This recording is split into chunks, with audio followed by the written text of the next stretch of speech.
No contest. Survival.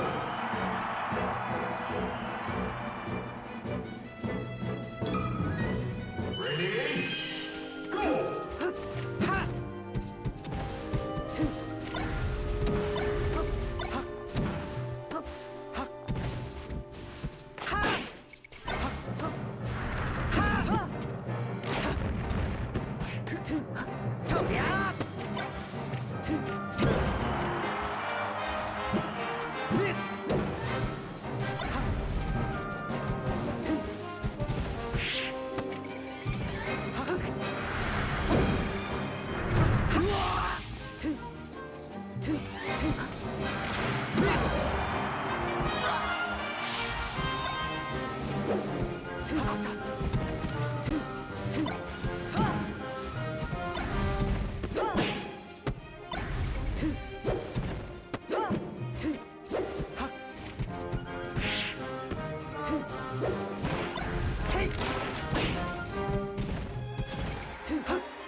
Hey, what's up everybody? I actually just woke up not long ago, but I was struck with a little bit of inspiration on a topic that has come up a number of times. If you've seen my recent AMA videos, you would know that I've actually tackled this topic even within the last month, but it is whether or not Melee is like jazz. My personal opinion before having made this video, you can also go check it out, is that, I hear a lot of people talk about this that are either 1, not so good at Melee, 2, not so good at jazz, or 3, not good at either one. So I'd love to share my perspective as somebody who went to college and studied music, although it wasn't necessarily an emphasis on jazz. I performed jazz gigs all the time and was in a number of jazz groups, both when I was in high school and in college. And I obviously play Melee at a professional level, so I thought that might be something of a valuable position to talk from. So I decided to make a list of similarities that I could come up with between Melee and jazz, because like I said, I might know a thing or two. I think I surprised myself a little bit, but let's go through the list. It's obviously right in front of you. You can also read it if you'd like, but I kind of want to dive a little bit deeper into some of these things. So Melee and jazz both require a lot of technical skill at the top level. In all reality, both of these things are pretty expressive. Some styles of jazz or some songs are going to require more or less technical skill, just like certain matchups are going to require a little bit more or less technical skill. And also, depending on how you'd like to add your own personal flavor on certain things, you could be a less technical Fox player who more plays for neutral interactions or just very simplified punishes, similar to how, you can have a decently simple style maybe within your soloing in jazz, or maybe you just don't play really, really technical songs, or you play within a certain genre that doesn't really require that technical. But I mean, they're both known for being very technical things. Number 2 here are difficult to make money in, which I find kind of funny. I think that being a jazz musician, especially these days, because maybe back in like the golden age of jazz or something like that, it might have been a little bit easier to book jazz gigs. It's not the easiest thing in the world these days. Not everybody just wants a jazz musician. There's a lot of DJs out there that might be getting shows and stuff like that, but not that many jazz musicians getting called in for house parties these days. Similar to how in Melee, it's obviously very difficult. You can go to your local tournaments, but you might not even be making money in your local tournaments. Maybe you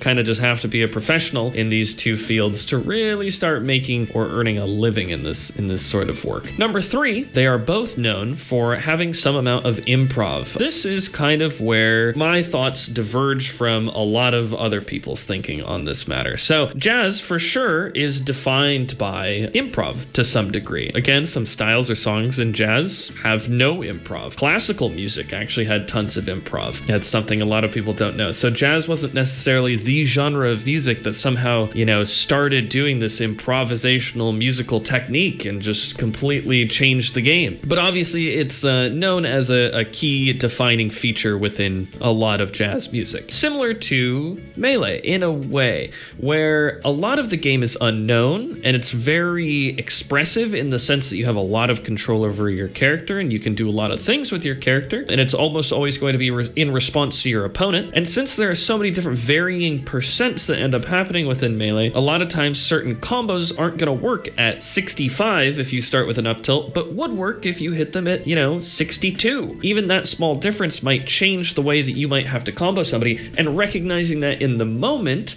and also even staling, by the way, maybe your move is a little stale, doesn't send them as far or whatever, that might be something that you have to immediately recognize, react to, and then sort of improvise a combo around. So both of these things have some amount of improv to them. Number 4 are known for traveling around to perform in, but more recently, technology allows them to work from home. Jazzers booking gigs and traveling around for that, or just going to a tournament, right? You used to have to go and travel to every tournament. You'd have to pack up your CRT, get your GameCube, get all the cables, bring it over to the local rec center, whatever the heck. Similar to how, I gotta get all my drums put in the van, blah, blah, blah, blah. But now there are a lot of recording studios from home. Even if you're working with other jazz musicians, you could record your own part and then send over the audio file to the studio. So you can do a lot of things from home these days, just with home recording studios in jazz. And with NetPlay. NetPlay obviously allows you to play from the comfort of your own home. So those two things are decently similar, I thought, since it's kind of interesting the way those two things have kind of progressed in this modern day society. Number 5, different instruments could allow you to differentiate the way you express yourself from other instruments, just like different characters would allow in Melee. So kind of what I'm thinking here, right, we can take a very classic jazz instrument like the saxophone. You would generally express yourself in a much different way from, say, like a stand-up bass, right? If you have a stand-up bass, both of these people doing solos, the expression that's going to come out of these two instruments is going to be wildly different,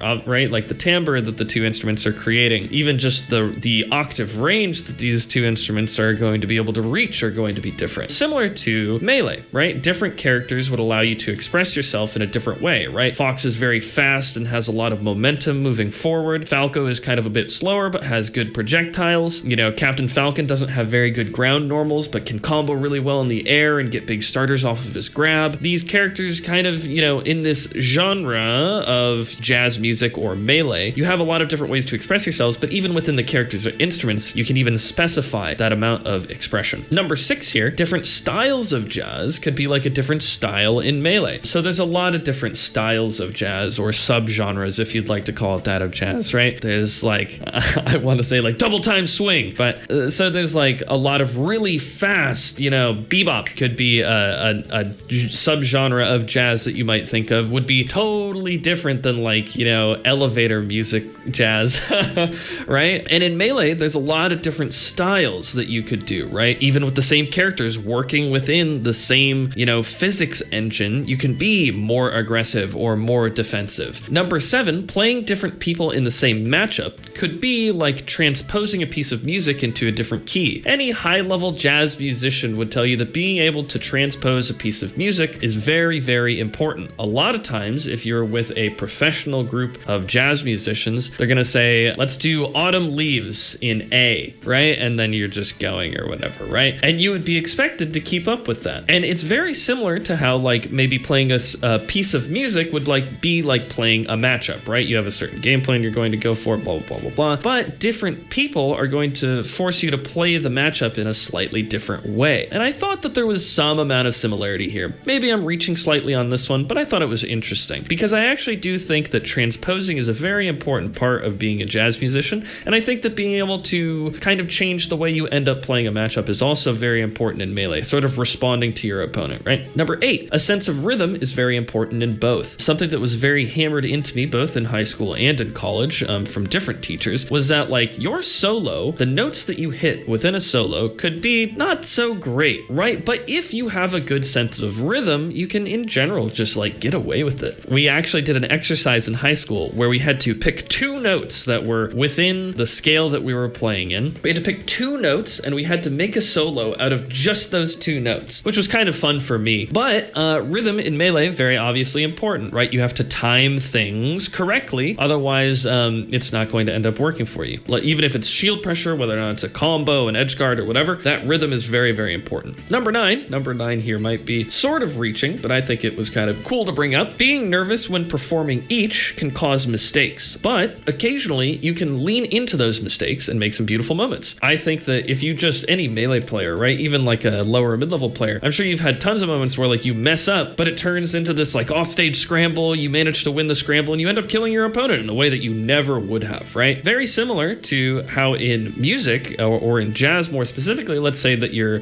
soloing and you accidentally play a wrong note. Now, something again that was kind of, hammered in for me was that you can actually lean into that wrong note. You could say, I didn't play a wrong note. I actually want to add a little bit of dissonance to this solo. I wanna just like make this friction within the music. Isn't it a little uncomfortable? Let's lean into that discomfort, which is kind of cool. And you can actually create some moments that, like, if you were just obeying the laws of the scale, you would never be able to come up with moments like that, which I thought was kind of a cool comparison. Again, maybe a little reaching. And then number 10 here, there's a give and take with your opponent where you're almost communicating via the game, similar to how you communicate with your bandmates. This is probably, again, maybe the second most popular thing that I hear when people describe similarities between Melee and jazz, because the first being improv just being a very important part of those two things. The communicating via the game, right? Like you're almost talking. Mango has described before that like he could know nothing about you, but after you guys sit down, maybe